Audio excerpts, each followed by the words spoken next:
Assalamualaikum warahmatullahi wabarakatuh. Berjumpa kembali di DNA Business Channel yang saya kira kita akan meneruskan tradisi-tradisi berpikir dan berdiskusi terus berkelanjutan terkait dengan persoalan-persoalan dunia bisnis. Muncul juga satu pertanyaan yang saya kira pertanyaan itu juga cukup menggelitik. Pertanyaan itu begini misalnya, Pak, saya ini lama sekali bekerja dalam sektor formal, kalau dalam istilah itu mungkin disebut sebagai employer.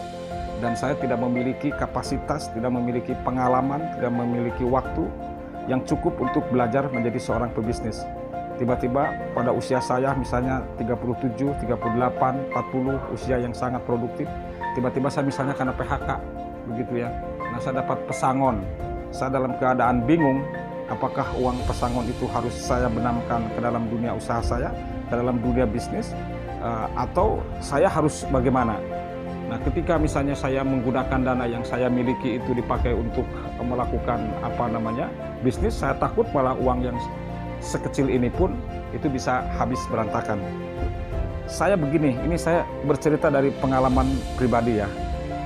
Memang saya ditakdirkan oleh Allah Subhanahu wa taala itu menjadi employee itu kurang lebih sekarang sudah 24 tahun. Jadi seorang ASN. Itu 24 tahun.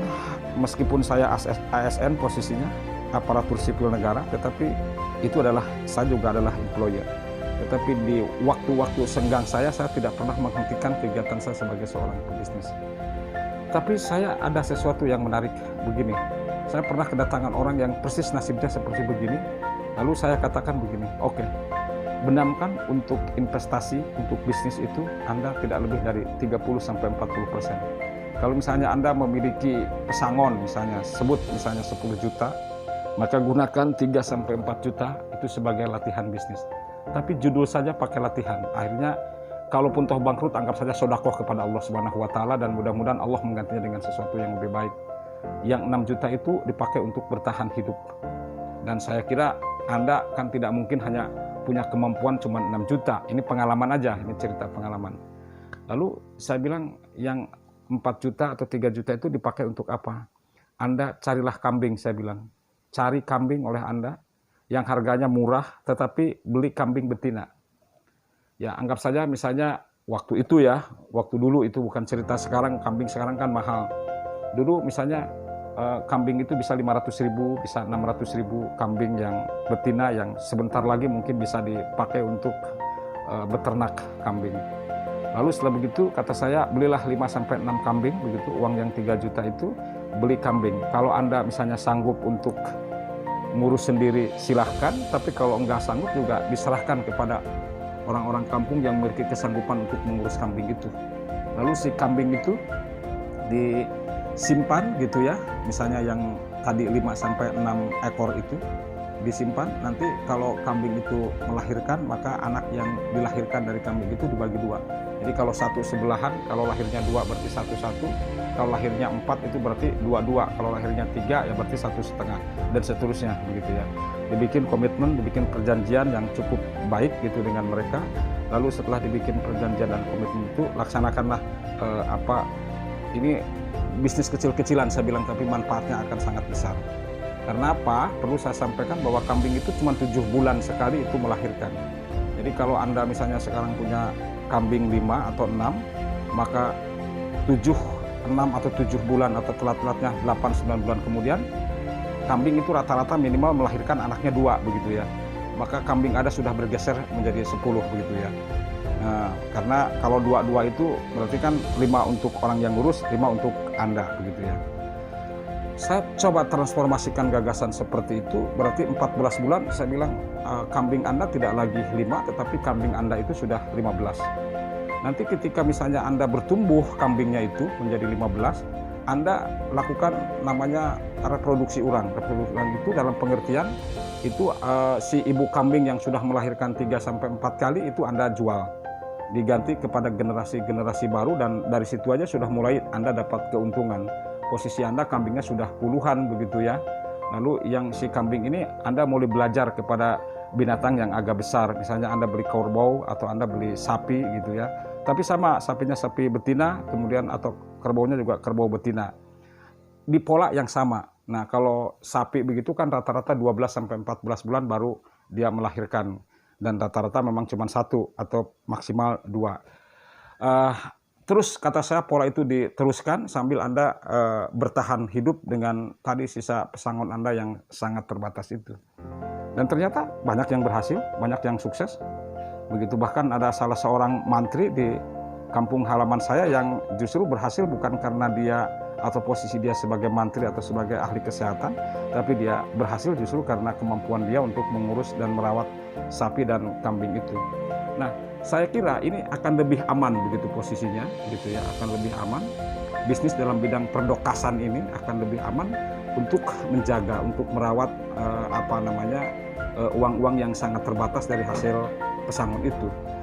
Tetapi memang harus juga diakui bahwa mental kita untuk memberikan kepercayaan kepada orang lain pun itu adalah juga butuh mental. Kenapa? Karena seringkali sesungguhnya mengapa bisnis kita itu tidak pernah berjalan dengan baik, karena mental kita juga yang kurang terbuka untuk menerima orang lain di hadapan kita dan memberikan kepercayaan yang sepenuhnya kepada orang itu untuk mengatur segala sesuatu yang berkaitan dengan apa yang kita lakukan. Nah, oleh karena itu, maka saran saya kepada Anda yang menghadapi situasi yang seperti digambarkan tadi, Anda mencoba untuk kembali membaca berbagai literasi. Anda juga dituntut untuk kembali mendengarkan berbagai informasi tentang peluang bisnis, begitu ya. Karena sakit memang kalau bisnis begitu jatuh, lalu Anda masuk ke hati gitu, kejatuhan bisnis Anda itu bisa fatal. Memang semua kita bisa kapok gitu ya untuk meneruskan tradisi bisnis kita semua. Nah, oleh karena itu saudara-saudara, berbisnis itu sesungguhnya, bisnis itu butuh mental yang sangat kuat. Di edisi-edisi lain sering saya katakan, butuh mental yang sangat kuat, dan mental itu tidak bisa tiba-tiba menjadi kuat. Jadi butuh waktu, butuh proses yang cukup panjang untuk memperkuat mental kita. Nah, jika kita tidak memiliki kemampuan mental yang cukup baik untuk menganalisa berbagai kemungkinan, maka kita pasti akan terjebak. Kemudian yang kedua, kita juga harus memiliki kesanggupan tren apa yang sekarang ini mungkin terjadi, yang mungkin bisa dikembangkan, yang mungkin bisa ditumbuhkan dalam konteks mengembangkan dunia bisnis tadi itu. Jika tidak memiliki kapasitas dan kemampuan seperti itu, maka berat juga itu untuk meneruskan sebuah pola tradisi yang saya sebut tadi dengan dunia perbisnisan. Karena apa? Karena saya juga perlu mengingatkan, pernah saya beberapa kali dikira oleh saya bahwa semua orang itu memiliki kapasitas untuk jadi seorang pebisnis. Fakta ternyata tidak semua orang memiliki kesanggupan untuk berbisnis. Tetapi setelah saya analisa, mengapa mereka itu tidak memiliki kesanggupan untuk berbisnis? Faktor pertamanya itu pada sikap mental dia ketika dia menghadapi sesuatu. Oleh karena itu, saya kira kalau Anda ingin terjun ke dalam dunia bisnis, faktor dasar yang harus Anda lakukan adalah mengubah mindset, mengubah tata pikir, mengubah langkah, mengubah paradigma berpikir. Agar apa? Agar kita sanggup menghadapi dinamika yang sangat terjal ini. Saya kira kalau semua dinamika yang saya gambarkan tadi itu juga merasuk ke dalam pikiran kita semua, pelan-pelan kita akan tumbuh menjadi seorang pebisnis.